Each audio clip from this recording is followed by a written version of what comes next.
Agawon ko na si Ma'am Pasita Tero ang head sa DSSD diri sa sunod sa Bacolod. Ma'am Pasit Tero, good evening mga gabi sa Action Marlon sa Action Radio Bacolod.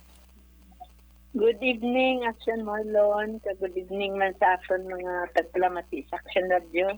Yes, Ngayong salamat. gabi. Yes, mga gabi ma'am. Salamat gida sa time ginhatag mo diri sa aton. Kagabi may krimen nga natabo sa tubang sang Gaisano City Mall. Dara sa may kilid sang dalan sa Aranata.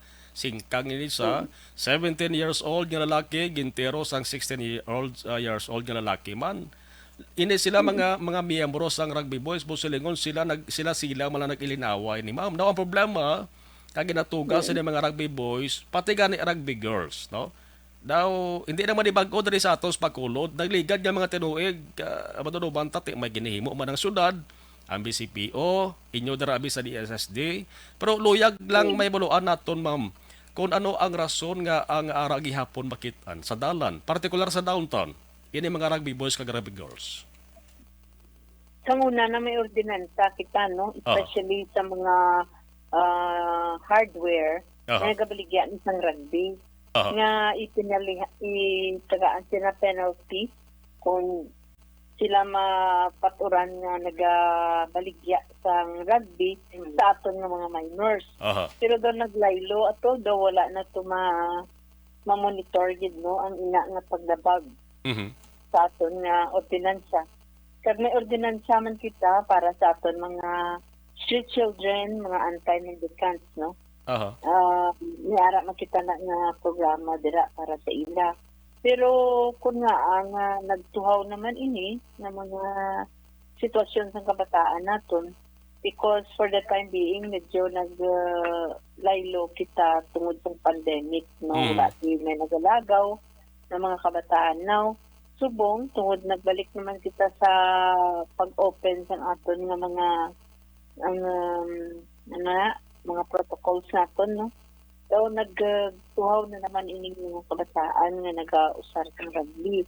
Pero hindi gini masyado ka damo man gid kay may mga location na nakundiin sila, no? Sang una wala na din sila sa na-identify namon nga mga lugar. Di subong tungod man siguro balaan mo abyan Marlon kung makasimhot kasi ni da wala kang ginagutom, di ba? Yes. So probably some of the reasons kung kung makaragli ka wala kang gabatsyan gutom kasi sa kamaturan lang subong sa kapigado sa pangabuhi. Sometimes we skip our meals, no? Yes. Sometimes kung pigado ka once a day lang gid kani ang kaon mo. And the other one is probably ang mga parents nila hindi na makasupervise sa ila kag hindi na makahatag pagtamod kag pag-atipan sa aton nga mga kabataan because they have also to look for a living nga mabuhi man sila, no? So sometimes ang ila ginikanan nagaobra bisan hasta pa magabi, no? Leaving the children on their own. Kasi mayo lang kung mayo ng mga barkada. Pero kung mga parehas sila na galero kundiin nga mga kali, di makatuon gid na sila magsimot-simot sa rugby. Ang na kung ari na naman sila. Okay. Ma'am na-mention mga Bacolod ang ining anti-mendicancy task force.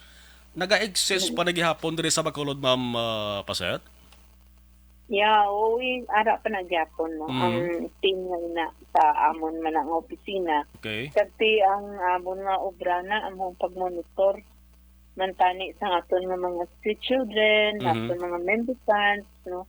Na nagapangayo-ngayo sa for the time being yung nag-pandemic kita naglaka ini. Pag hindi natin masyado makita gid sa mga kadalanan naton.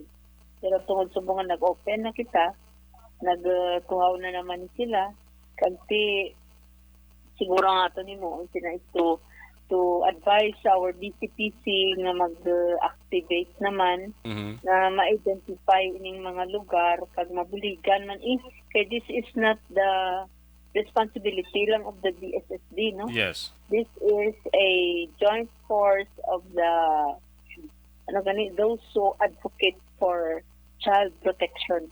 No, so mga stakeholders na nag-advocate sa child protection. Amo ni ang aton nga mga kaakibat or mga partners naton sa ini nga mga problema sa kaaton kabataan. But ma'am, kinahanglan bala subong mapatigayon kita sang ining case conference with the parents sang sini mga minors ni with the barangay officials agud tong ma-address nato ni nga problem ni. Actually, ang proseso is Oo. ang pag-consider tani sa mga rugby boys ni mga children at risk, no? Nga kung hindi ni na tagaan nato sa mga intervention ka programa, amo ni nga mga kabataan ang magiging candidate nga magiging CICL Yes. sa pila ka adlaw no kung hindi mapaumpas ni sila. Mhm. Si ang aton nga ginahimo sila upon rescue sini nga mga kabataan, ginadala nato na sa ilang barangay kung tagadiin sila. Mhm. And gina-advocate namon man sa mga kabarangayan kaya gina-encourage na dapat kada barangay may ila sila nga holding room. No nga kundiin kung ma-rescue nila kabataan, dira lang sila i-hold until the next day nga mapatawag tang mga ginikanan nila. Mhm. So mag-istoryahanay, Yes. maghahimo sa isa ka intervention program para ni sa mga kabataan nga tagtubong sini. Pero kay do hindi gyud masyado ang pag-intindi sa aton nga mga kabarangayan sa ilang mga mandatos kag mga functions nila. Amo ni nga daw hindi gyud gawa naton na perfect ang nga proseso. Mhm. Kag amo ni subong ginahimo sa aton nga syudad nga kadto kita sa mga different barangay subong no. Kag ginabuligan sila sa ilang pag-intindi sa ginatawag nga BCPC ang functionality nila kag nila responsibilidad with regards to child protection. Kag kung ano pa nga programa para sa atong kabataan. Okay. Ma'am, ang Social Development Center, ang SDC ang ginatawag, anong status ini subong ma'am? Damo gyapon sa gina-custody dira nga mga minors? At yung aton yung SDC naka-cater na sila yung isang mga children in conflict with the law. Meaning, Naka-commit sang crime. Limo sila sang isa ka sala nga labag sa aton nga layi. No? Kagin pasakaan sila sa panumbungon. But because they are minors, ginatawag kita nga suspended sentence. Suspend na ini siya ang ilang pagkasala. Kag ginatagaan sang programa para ma-rehabilitate sila that upon the recommendation and the intervention of the SDC and the social workers, mag-aabot sila sa isa ka punto kung sa diin nga mabago ang ilang pamatasan, ma-rehabilitate sila until such time that we recommend to the court that they will be given a final rehabilitation program sa RRCY sa Guimaras, no? And after that, kung makita na dito nga nagreforma na gid man sila, ipasaka naman nila sa korte ang recommendation for them to be discharged from the RRCY kag dulaon ang ilang mga sala na ginhimo nila kung sila na pagbago na. Okay, sige ma'am. Amo na yan, Yes. ang CICL. Sige, ma'am Tero, kabay pa nga matutukan liwat ni sang ato sa nga syudad sa bulig sang PNP.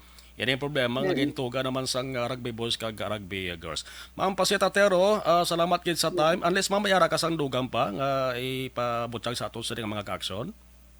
Ang aton lang gid nga kinapanawagan sa mga kabarangayan naton na i-activate naton ang aton BCPC, ang aton nga responsibilidad sa paglibot sa aton barangay para ma-monitor naton ang aton mga kabataan sa aton jurisdiction nga hindi sila mabutang sa mga sitwasyon nga amo pilino. So, balaan man na naton guro kung di ini sila most of the time nagatipon-tipon. So, dira guro magatutok ang aton mga barangay partners naton. Sige. Ma'am Pasita Tero, salamat sa liwat mga sa time kag information ginhatag sa Radyo Bacolod kag mayong gabi.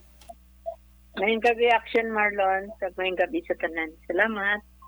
Action Firing Line. Salamat kay